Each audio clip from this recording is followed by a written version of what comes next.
Hello my dear lovely peoples. तर आज आहे विनायक चतुर्थी. त्यानिमित्ताने सगळ्यांना मनापासून शुभेच्छा.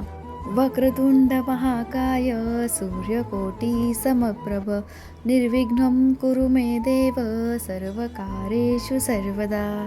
विनायक चतुर्थीचं महत्त्व काय आहे आणि का करावी श्री गणेशाची पूजा जाणून घेऊया. मग पुराणानुसार पौर्णिमेनंतर येणारी चतुर्थी संकष्टी आणि अमावस्येनंतर येणारी चतुर्थी विनायक चतुर्थी म्हणून ओळखली जाते. श्री गणेशाला विघ्न दूर करणारा म्हणजेच विघ्नहर्ता म्हणून ओळखलं जातं. विघ्नहर्ता म्हणजे सर्व दुःख दूर करणारा देव. त्यामुळे त्याच्या कृपेने जीवनातील सर्व अशक्य कामे सहज पूर्ण होतात. या दिवशी उपवास करून श्री गणेशाची पूजा केल्याने आणि कथा श्रवण केल्यास मनुष्याच्या सर्व मनोकामना पूर्ण होतात असं मानलं जातं.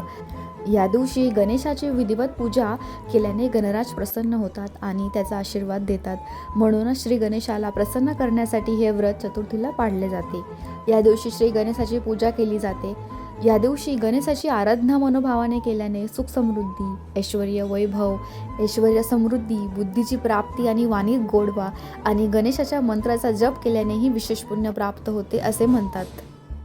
तर विनायक चतुर्थीचं व्रत केल्याचे फायदे काय आहेत जाणून घेऊया. मग चतुर्थीचे व्रत पाळल्याने विघ्न दूर होतात. गणपती बाप्पा घरातील संकटे सर्व दूर करतात. चतुर्थीचे व्रत ठेवल्याने आर्थिक लाभ होतो. जीवनात शांती हवी असेल तर चतुर्थीचे व्रत करावे. जी पण काही मानसिक अस्वस्थता असते ती दूर होते. लग्नात येणारे अडथळे दूर करण्यासाठी चतुर्थीचे व्रत विधिवत करावं असं सांगितलं जातं. मुलांशी संबंधित काही समस्या असल्या चतुर्थीचे व्रत केल्याचे समस्या दूर होते. चतुर्थीच्या दिवशी श्री गणेशाला दुर्वा अर्पण करून विशेष पूजा केली जाते. असे केल्याने कुटुंबात समृद्धी वाढते. कोणती इच्छा पूर्ण होत नसेल तर चतुर्थीचे व्रत करावे. गणपती सर्व मनोकामना पूर्ण करतात.